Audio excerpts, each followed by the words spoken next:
Good morning to all. Today's topic is based on interactive session on case-based approach. So coming to the details of periodontal case sheet recording. Learning outcomes are correlate the given findings and diagnose a case applying 2017 period classification system. Compare gingivitis on intact periodontium and reduced periodontium. Differentiate periodontal health and gingivitis. Select the appropriate mechanical plaque control aid for given patients, clinical situation, and identify the chemical plaque control agent and its active ingredient and suggest its clinical use. Coming to the introduction, case history, a planned professional conversation which enables patient to communicate his or her symptoms and explains it to the patient, to the clinician, and recorded in the patient's own words as to obtain an insight into the nature of the patient's illness and his or her attitude to them. So it starts with taking the chief complaint and coming to the subjective symptoms, and on examination we are able to obtain objective signs, and by assessing all these facts we are coming to the diagnosis and then coming to the treatment plan. So to the patient you have to introduce yourself, so you have to be a good listener to the patient and allow the patient to express themselves, and you should be trustworthy and ask everything about the medical conditions and write only the pathology. So coming to the patient's demographic details, the details to be noted are name, age, sex, address, occupation, and case number. Under name, it should be recorded with an initials and surname for the identification of the patient and for record and recall purpose and for communication. So it will be a psychological beneficial effect also. So age, under age, so it will be different for infants and children, and also with the puberty stage people, and also with the grown up people to differentiate with the aggressive and chronic in nature. So infants usually with the eruption gingivitis and acute herpetic gingivitis stomatitis will be common, and for the age of like 11 to 17 years puberty gingival and pericoronitis can be seen. And also the gender should be noted that some of the diseases will be different in females and males. At females, puberty gingivitis, pregnancy gingivitis, and menopausal gingival stomatitis. And in males, smoking patients will be more, and which prone to develop periodontitis in chronic smokers. An address is important for the communication with the patient and to rule out endemic diseases like fluorosis. And for occupational type, that is for acid fume works, occupational habits like holding nails by anterior teeth in carpenters, shoemakers. So these all will lead to notching of incised ledges of maxillary incisors, and patient with high psychological stress would be with the bruxism habit. And case sheet number for easy retrieval of case sheet and for statistical analysis in hospital record. Coming to the chief complaint, the presenting problem of the patient has to be recorded in the patient's own words in 1 to 2 sentences, obtained by asking the patient to describe the problem for which help is being sought for reason, followed by the chronological time period for which the problem exists. For example, so if the patient is having complaint with bleeding gums, so patient complains of bleeding gums in the lower, the region should be there. Then with the duration you have to write down.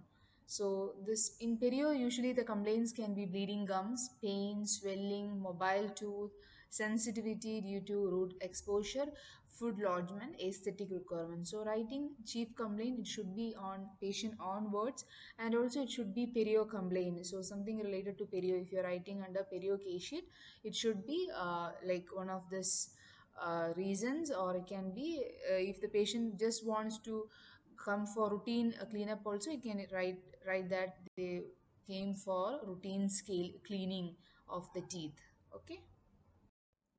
So coming to the history of presenting illness or elaboration of chief complaint. So first one, there is a most important chief complaint, there is a pain and swelling. So under pain and swelling you have to note down mode of onset, duration, type of pain, radiation or localization of the pain, severity, aggravating and relieving factors, and whether the patient has taken any medication or has consulted a doctor, the details should be noted down. And if there is pain or swelling, you have to rule it out whether it's gingival abscess, that is the acute one, and then periodontal abscess or periapical abscess. So when you are differentiating with the gingival abscess, it is more associated with the cervical region, more towards the cervical gingiva, and with the periodontal abscess and periapical abscess, periodontal abscess it will be more dull, constant, less severe localized and patient usually can locate the offending tooth. So it will be associated with the movement or percussion is not as severe as with the pulpal disease, and mostly it is towards the lateral aspect of root. And then periapical abscess, that is will be the pain will be more severe, throbbing, lasts for long, deep, unable to locate the offending tooth, and it will be more severe than periodontal abscess, and usually the tooth will always will be associated with caries. The next complaint would be bleeding gums. So when the lesion was first observed, time of onset, spontaneity of bleeding, and mode of development, du- like during brushing or while eating, and symptoms associated with menstrual cycle. So what treatment has been done before, and duration of bleeding, and manner of stopping when the patient is using mouth rinsing or mouth washes to stop the bleeding. So it has to be noted. Coming to the medical history, which is more important, that is systemic disease or conditions or behavioral factors may play in the course of periodontal disease. So, which aids in diagnosing oral manifestation of systemic disease and detecting a systemic condition that might be affecting the periodontal disease response to local factors. Diagnosis diseases that require special precaution or modification in the treatment procedures. So coming to the details of medical problems, you should ask for medical problems like cardiovascular, hematological, endocrine, etc. So if there is any familial history regarding diabetes, bleeding disorder should be noted down, and also female-related hormonal disturbances can be seen. Then associated gingivitis can be seen. So that also should be noted. So if there is anything, that nature and duration of the problem and therapy should be noted, and if there is any incidence of the diseases, then details of hospitalization and operation should be noted, and the medications, dosage and duration, hormone supplements if they are taking, or anticoagulants, oral contraceptive pills, this all might affect on the gingival findings, so it should be noted. Then history of drug allergy, dental materials, hypersensitivity should also be collected. So coming to the relevant dental history, so dental history should be noted. So it might get effect on periodontics, that is from different departments. It is can be from endodontics, oral surgery, orthodontics, or prosthodontics. So restorative department, it is usually that is a class one overfilled traumatic occlusion might affect on the periodontium, and also overhanging margins might cause gingival irritation and inflammation, and overfilled root canals might lead to periapical irritation also. So in oral surgery, that is during extraction, adjacent teeth may laxate due to injurious forces and may lead to vertical bone loss, intrabony defect for the adjacent teeth. And with the orthodontics, excess forces usually lead to hyalinization and alveolar bone destruction. And orthodontic brackets, which get impinging to the gingiva, might cause gingivitis, orthodontic induced gingivitis, and fruit retention due to appliance may lead to gingivitis in patients with fixed orthodontic appliance therapy. In prosthodontics, that is acrylic allergy may lead to gingivitis and stomatitis, and same thing for enlargement under bridge lead to gingivitis. If bony spicules are present, so it might lead to denture sores. Oral hygiene habits to be noted, that is, toothbrushing frequency should be noted. Method of brushing, whether it is horizontal or vertical. So, usually, this horizontal type of mode of brushing usually results with cervical abrasion, and duration also is very important. And type of toothbrush, whether it's soft or hard, usually for after flap surgery and all, usually recommend soft brushes for cleaning, and then for the normal routine patient we recommend medium toothbrushes. The type of dentifrices to be noted, powder or paste, because powder will have more abrasive agent, so will have more chance for sensitivity. Other aids such as mouthwashes, finger massage, interdental stimulation, water irrigation, dental flow should be noted. Coming to the oral destructive habits, they are also important while taking the case history. That is, with the bruxism, and with unilateral chewing, mouth breathing, tobacco smoking, nail biting, or foreign objects disorder somehow will affect on periodontium, will affect the health of periodontium. Coming to the clinical examination can be divided into general examination and extraoral general examination. Under that, extraoral and intraoral. And intraoral can be divided into soft tissue and hard tissue. So coming to the general examination, that is same as that of the other departments. That is, examination should commence when the patient enters the dental office. The physical condition should be noted. Shortness of breath after mild exertion could be an indication of cardiac or lung disease. And an awkward gait must be the result of degenerative joint disease, a neuro nerve system disorder, or a muscle problem. For the extraoral, facial asymmetry is to be noted, any pigmentation, lymph node to be noted, and TMJ should be checked. Coming to the soft tissue examination, under that floor of the mouth, oropharyngeal region, tongue, lips, soft tissue should be examined for the any of the lesions. So coming to the gingival findings, so the important one, first one is the color. So generally it is described as coral pink as a normal gingival health, but in Asian population we can't see this coral type of pink. So we can write it as pinkish in nature. So there are three main factors that determine the color of gingiva, that is vascular supply, thickness and degree of keratinization, presence of pigment containing cells.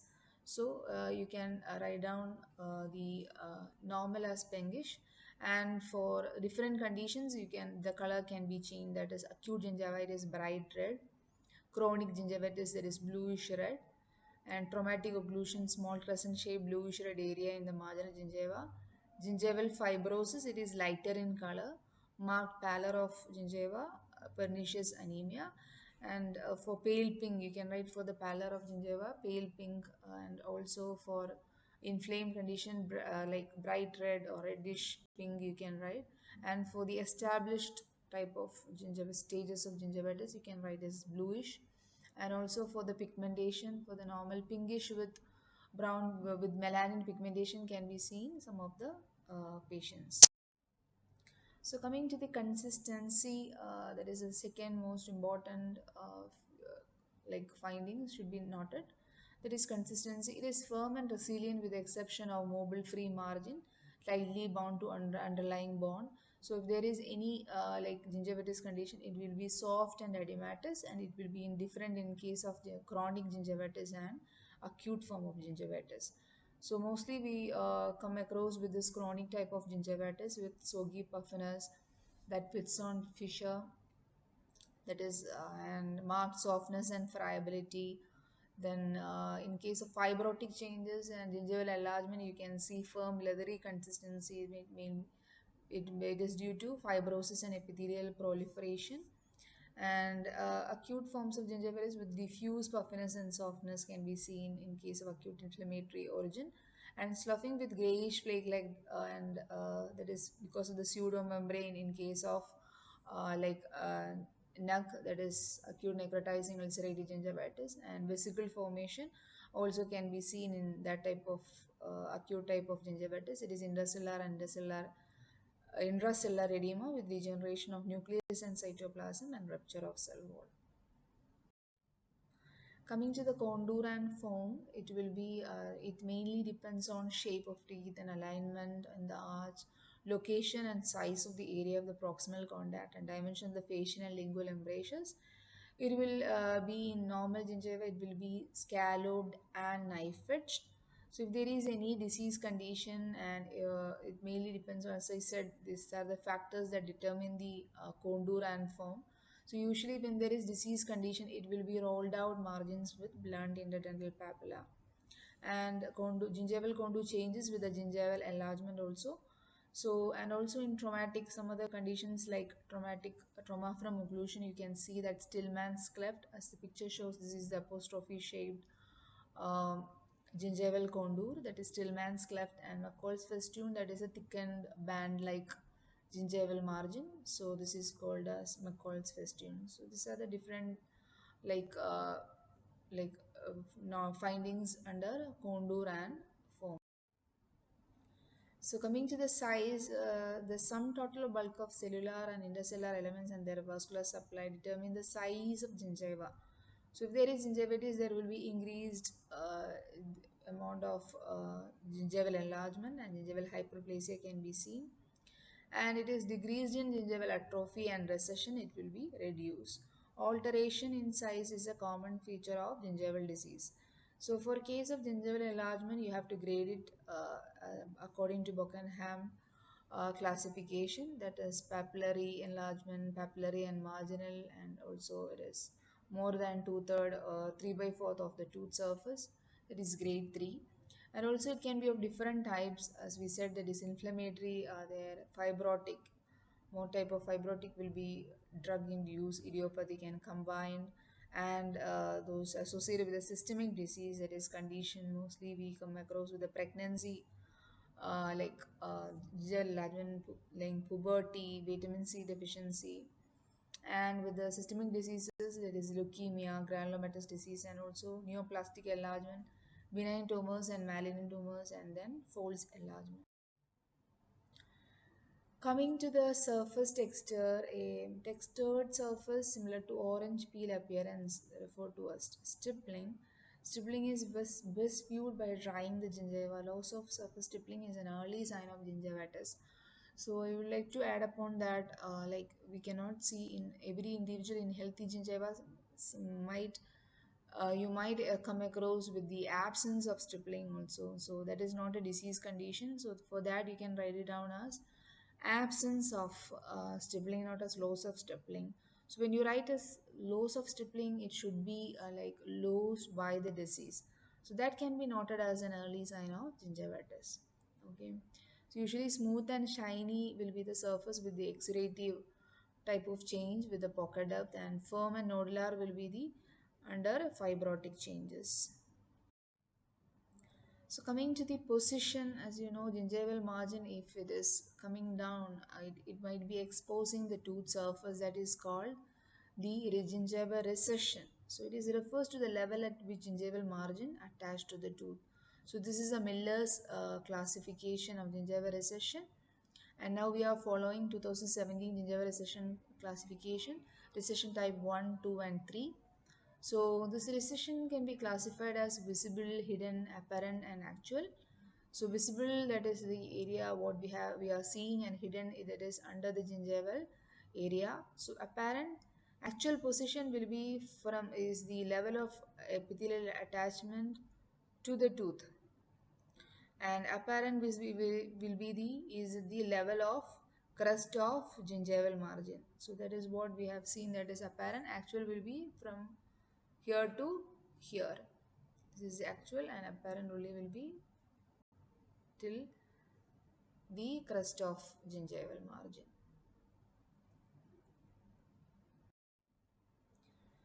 Coming to the bleeding on probing, the insertion of a probe to the bottom of the pocket elicits bleeding in the gingiva if the gingiva is inflamed and the pocket epithelium is atrophied or ulcerated. So it is an early sign than color changes. Depending on the severity of inflammation, so it will be seen in early lesion. So it is the earliest sign than color changes. So that is bleeding on probing. So depending on the severity, it vary from a tenuous red line along gingival sulcus to a profuse bleeding. So after the successful treatment, the bleeding on probing get stopped. So to test after probing, to test for bleeding after probing, the probe is carefully introduced to the bottom of the pocket and gently moved along the pocket wall. So as the picture shows, it should be inserted inside the papilla, inside the sulcus.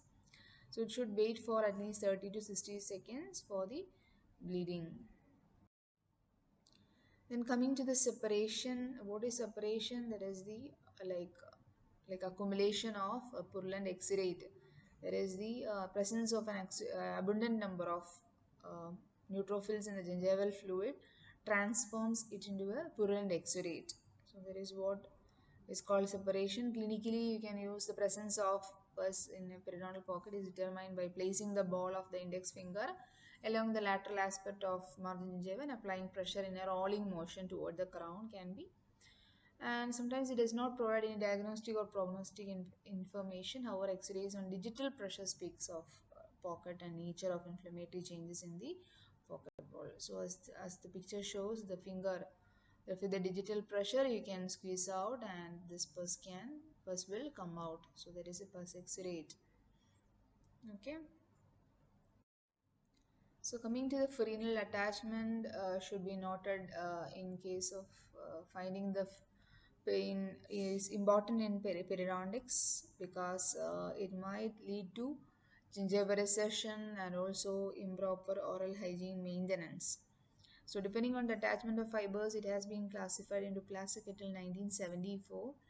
There is mucosal type, it is attached to mucosa, so it doesn't have much effect on periodontium. Then coming to the gingiva, gingiva also doesn't have much effect on periodontium, only visible the aesthetics part. And papillary will have some amount of effect on periodontium, whereas papillary penetrating will have more effect on periodontium as it leads to gingiva recession and pocket depth, bone loss, and also with aesthetical problem and also midline diastema.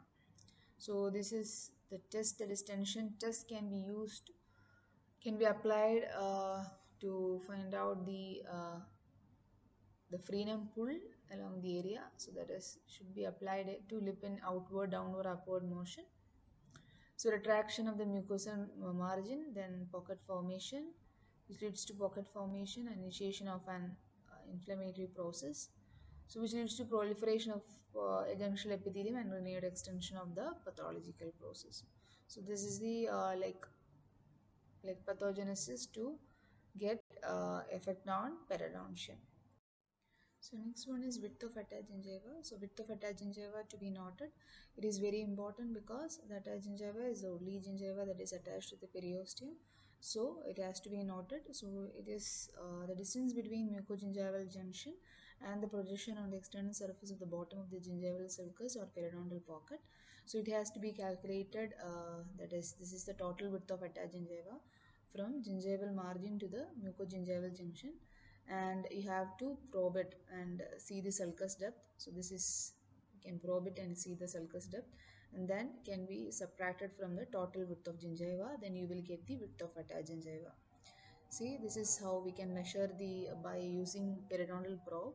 So you have measured the total width and, till the mucogingival junction, then you have probed it inside the sulcus depth, and then you have subtracted it from the total width. So you will get. Then one more method is the tension test. That is, you can just retract the lip outward and upward, and it will be moved. So the alveolar mucosa can be differentiated from the attached gingiva.